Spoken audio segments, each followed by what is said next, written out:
My Lords, I wanted firstly to welcome Amendment 24 from the Government, reducing the minimum frequency of the revised football governance statements from 3 years to every 5 years, because I think that's a positive direction of travel, reining in disproportionately burdensome direct bureaucracy, meaning that clubs who were fearful, or I was fearful, they'd be in a perpetual state of having to fulfil the paperwork rather than improving governance, let alone improving the football.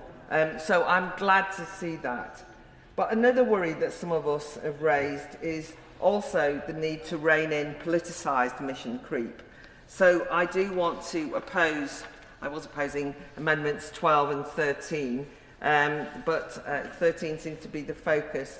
That is linking this bill to the Climate Change Act and linking environmental sustainability to economic sustainability and making basically climate and environmental impact reduction part of the IFR's objectives.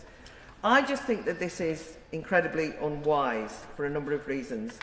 First of all, it goes against the government's early Amendment 14, which all sides of the House lauded, and I agree with them.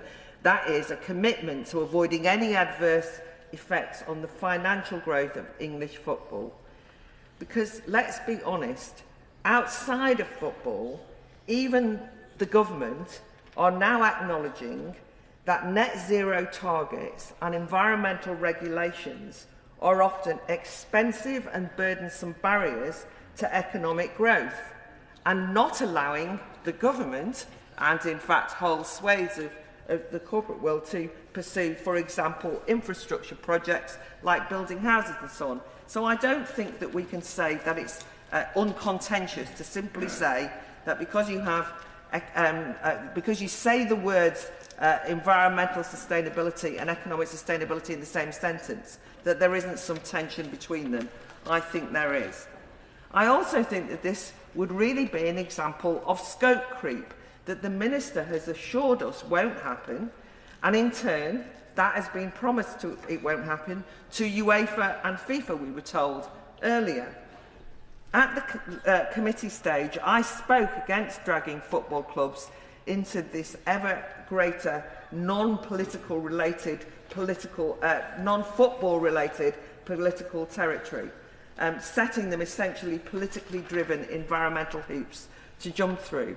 And at committee, the Minister assured us that the government had no intention of accepting these green demands into the legislation, and I was reassured.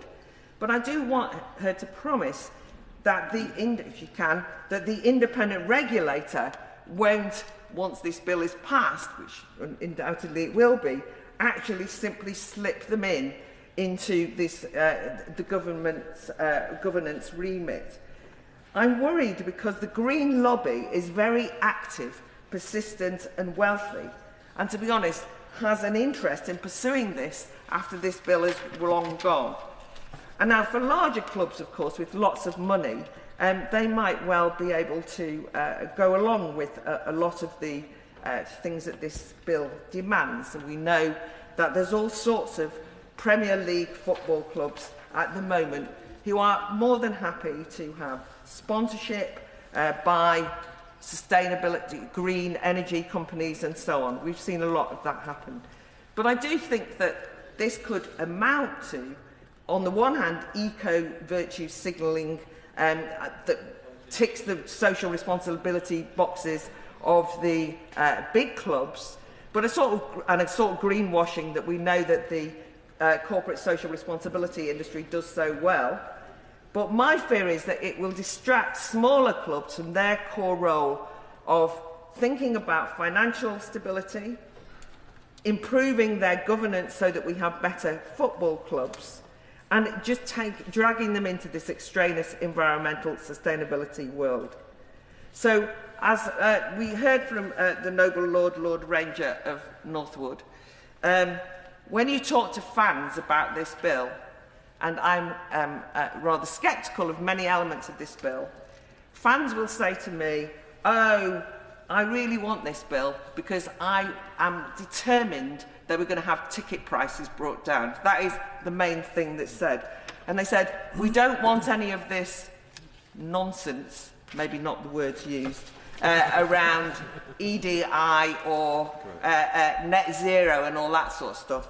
And as one of them said, he said, I want ticket price cuts, not bloody carbon cuts. And I thought that they had a point.